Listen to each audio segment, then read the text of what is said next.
There's been plenty of talk lately about TikTok, its connection to the Chinese Communist Party, and what American politicians should do about it. Several states, and I believe federal agencies, have banned it from government-owned devices. But is that enough?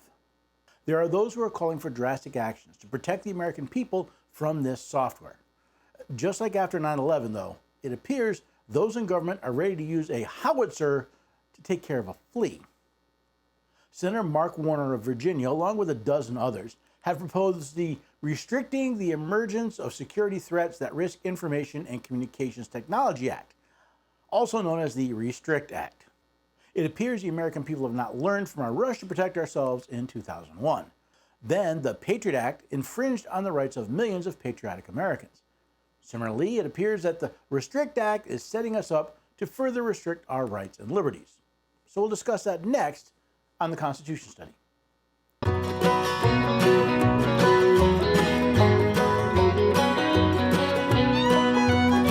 the neighbors and have a few good friends. Every day we're everyday Americans. Oh, every day we're everyday Americans.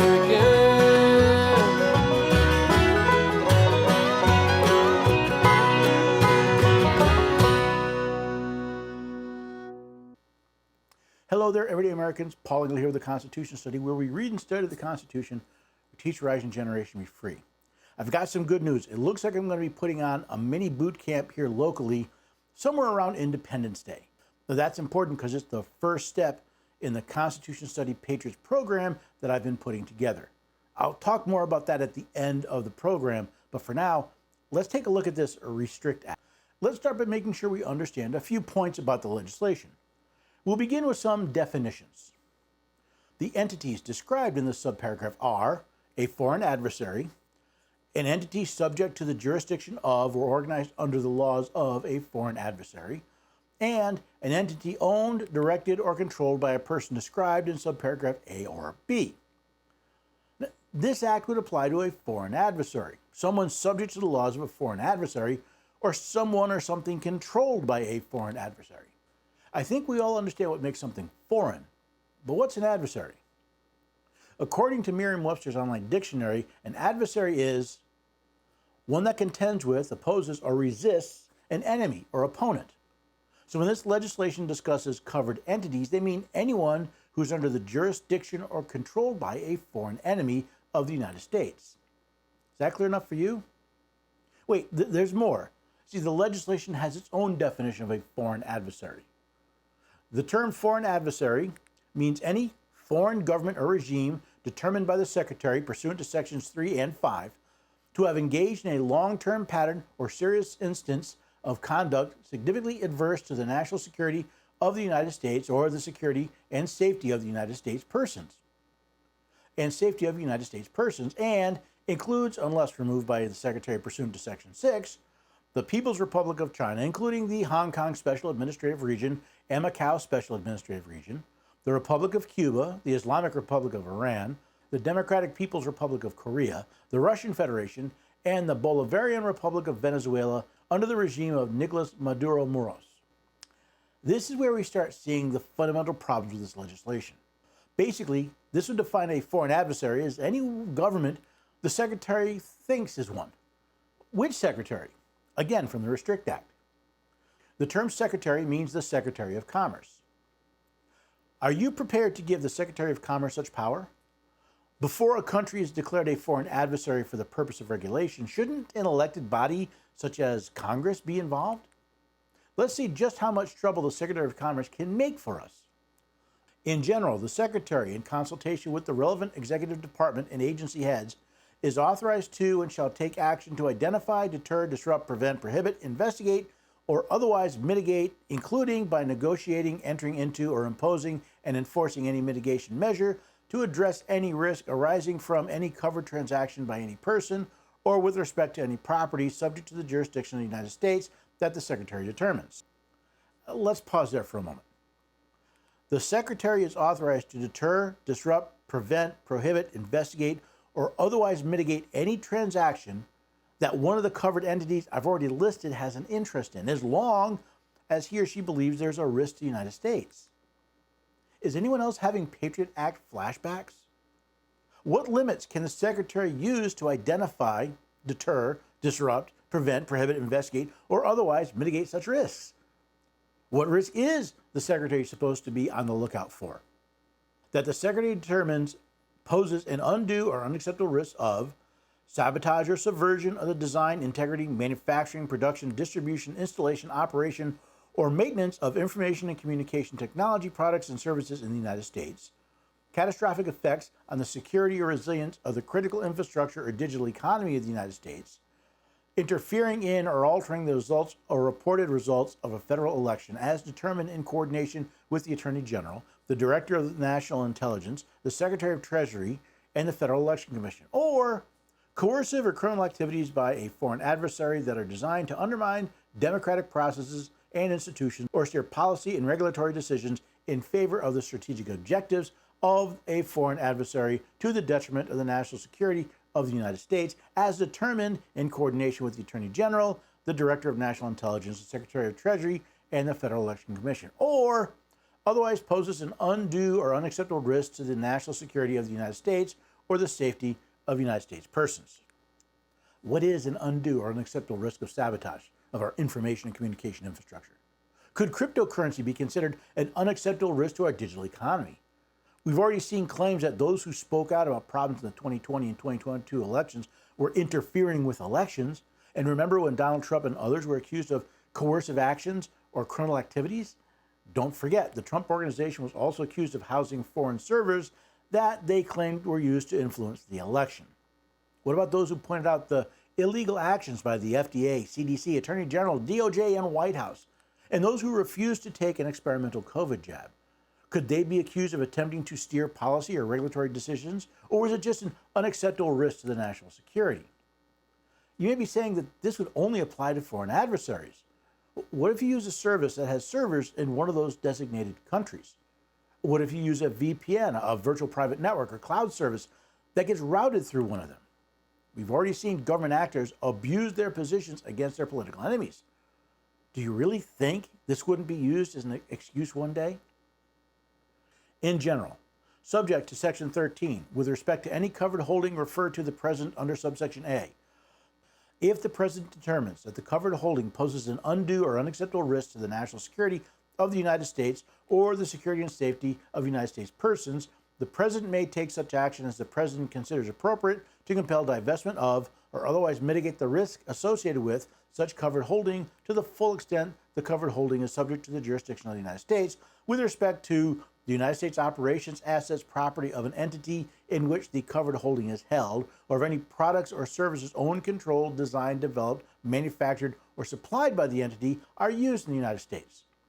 Any tangible or intangible assets, whether located, are used to support or enable use of the product or software of the entity in the United States, and any data obtained or derived from use of the product or software of the entity in the United States. There you are, running your business, when the President decides that the equipment you purchased to run your business is a national security risk.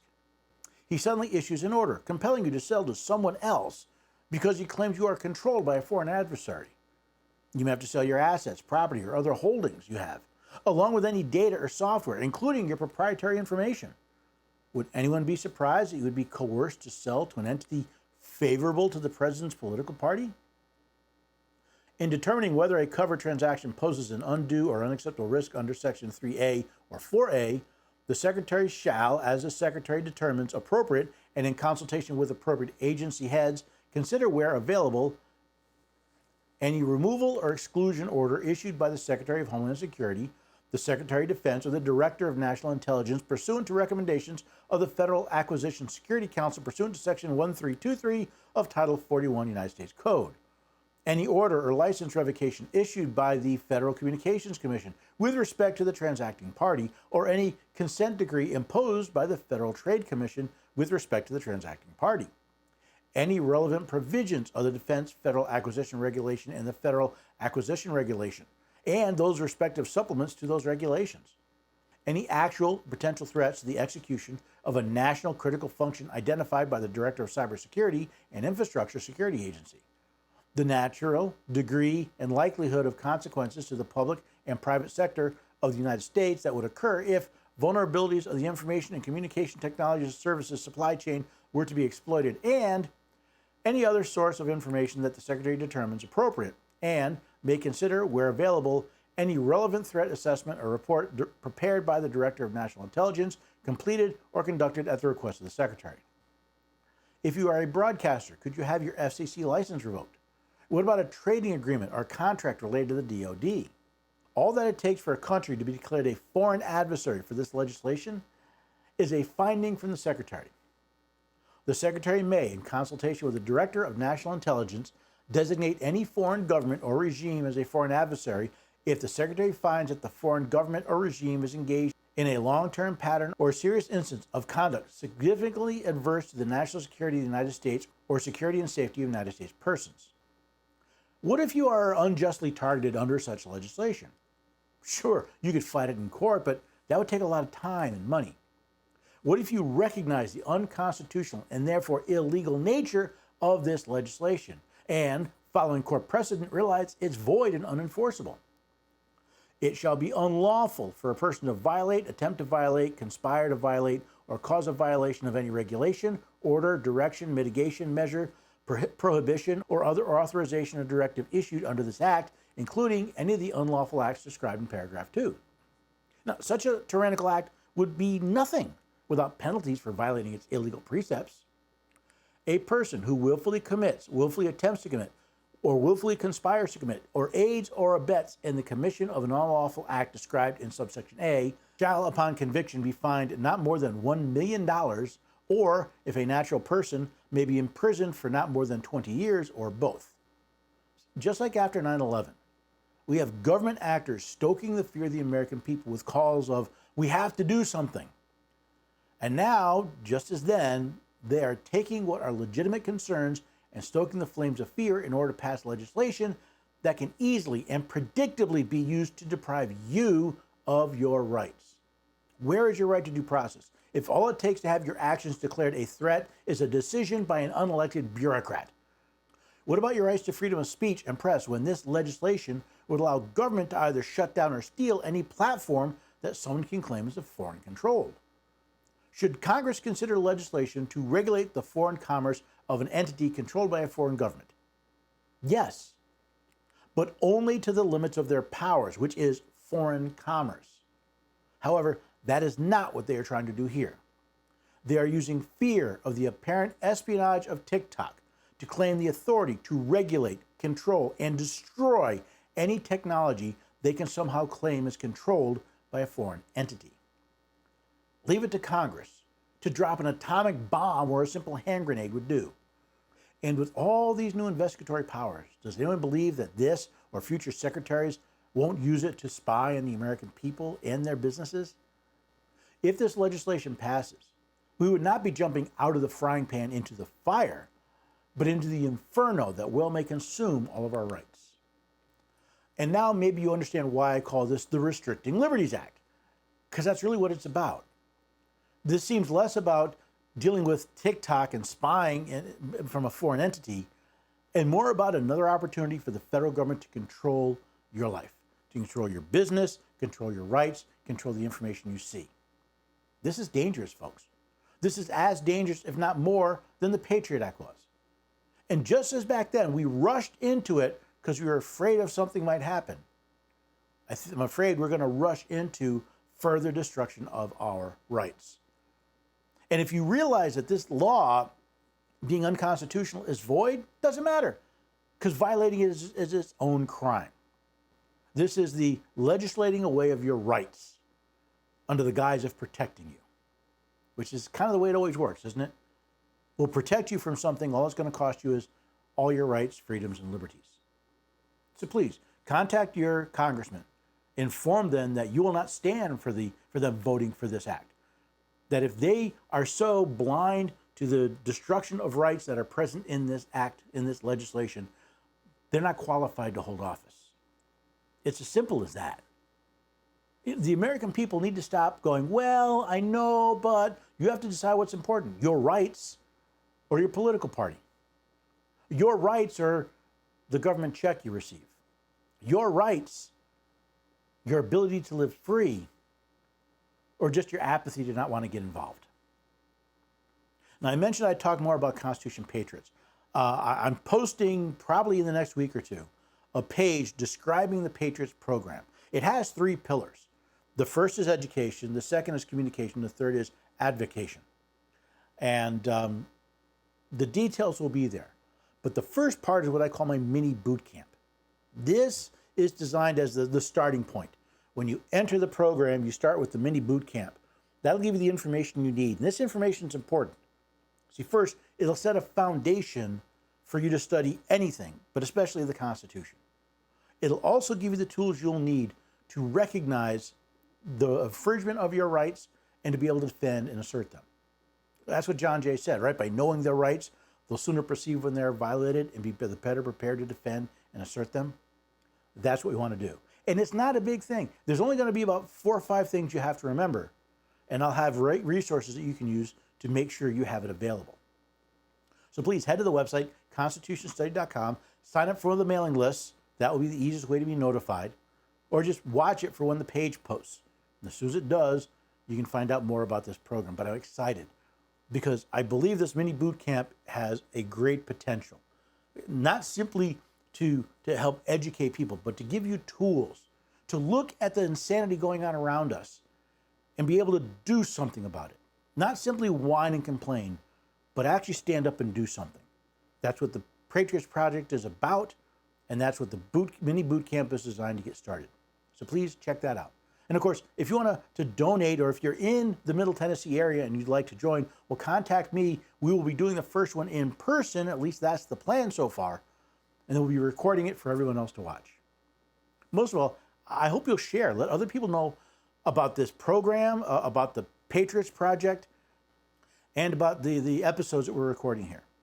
Maybe they'll come with you, and they'll join us here next time on the Constitution Study.